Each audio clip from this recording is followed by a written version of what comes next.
Feminism isn't just one thing. Why the wave framework still matters. Third wave feminism, identity, agency, and the turn toward the individual. Understanding the different waves of feminism matters because feminism is not a single idea, strategy, or moral position.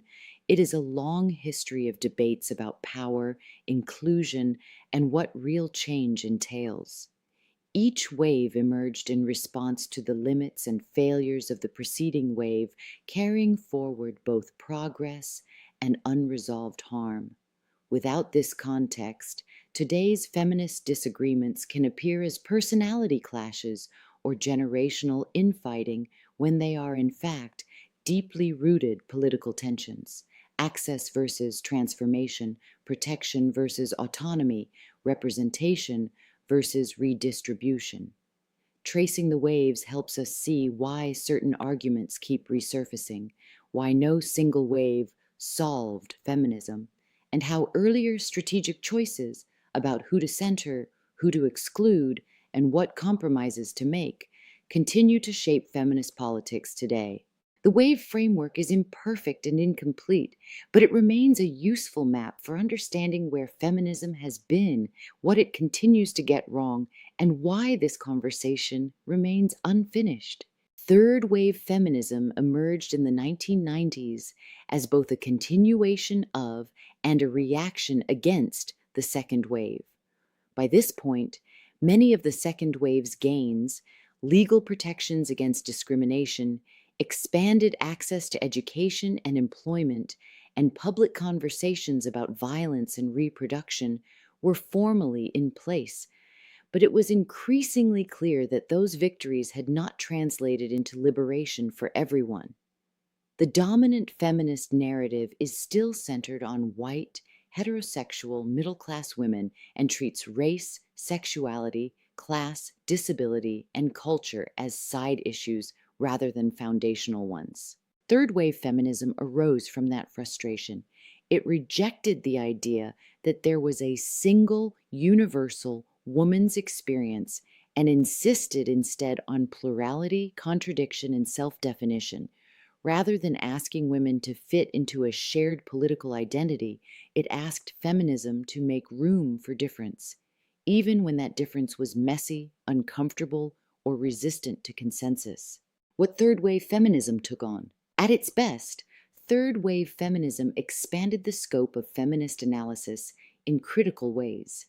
It foregrounded intersectionality, a framework developed by Black feminists to explain how race, gender, class, and other systems of power intersect, though the term itself was often flattened or stripped of its political roots as it entered mainstream feminist discourse.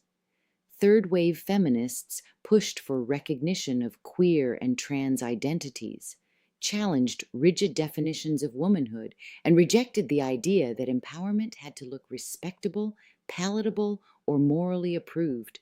This wave also reclaimed conversations about sexual agency, pleasure, and desire, where earlier feminist debates often centered on harm, risk, and protection. Third wave feminism insisted that women could be subjects of desire rather than merely objects of it. Choice, self-expression, and bodily autonomy were emphasized, not as abstract ideals, but as lived experiences shaped by culture, identity, and context. How it differed from the second wave. Third wave feminism marked a clear departure from the second wave's tendency to universalize women's experiences.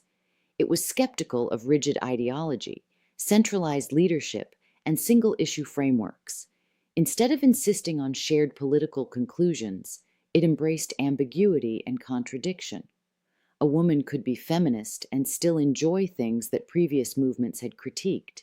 She could claim identities that didn't fit neatly into established categories. Feminism no longer demanded coherence.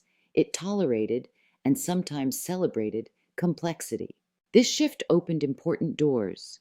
It allowed more people to see themselves reflected in feminist spaces. It challenged the idea that feminism required conformity to a particular lifestyle, sexuality, or moral code. For many, it felt like a release from the constraints and judgments of earlier movements, the strengths and the slippage. But the same turn toward individuality that expanded feminism's reach also weakened its structural analysis.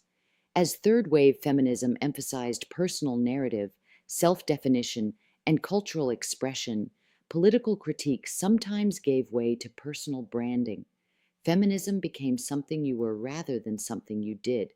Identity became a stand in for politics. Structural power, capitalism, the state, policing, economic exploitation often faded into the background. What third wave feminism left behind? Third wave feminism laid the essential groundwork for contemporary feminist thought. It normalized conversations about gender fluidity, queerness, pleasure, and identity. It challenged exclusionary definitions of womanhood and expanded the range of people to whom and with whom feminism could speak. These contributions were not cosmetic. They reshaped feminist culture and discourse in lasting ways. At the same time, this wave helped create the conditions for the commodification of feminism. When politics became personal expression, it became marketable. Empowerment could be sold, identity could be branded, feminism could be worn, posted, and consumed without requiring confrontation with systems of power. Third wave feminism cracked open the idea that there was only one way to be a woman, or a feminist. But in loosening the structure, it also raised a question that feminism is still grappling with today. What happens when liberation is defined primarily at the level of the individual, while the systems shaping those individuals remain intact? The expansion was real. The critique was necessary. The consequences were complicated. And those complications are exactly what the next wave and the pink patriarchy would inherit. Fund liberation, not optics. Your donation supports feminist work rooted in lived experience, accountability, and real-world impact, not polished talking points. The Pink Patriarchy series asks hard questions about respectability politics, corporate and nonprofit feminism, carceral solutions, and the gap between progressive language and real-world outcomes.